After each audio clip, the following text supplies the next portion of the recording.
Hi everyone! You are watching the How to by Axon, a series of practical tech tips from our software engineers on how to make your IT product sharper for competitors and better for customers. My name is Alina and now we're gonna talk about do's and don'ts of software product discovery. Tech experts use the product discovery phase to plan a product, list needs and estimate costs. This helps avoid problems in software development.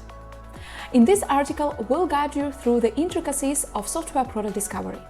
We'll cover what to do right and what to avoid. Whether you're talking to users, making prototypes, or checking ideas, understanding these details is crucial for success. Let's dive into do's and don'ts that will shape the future of your software initiatives.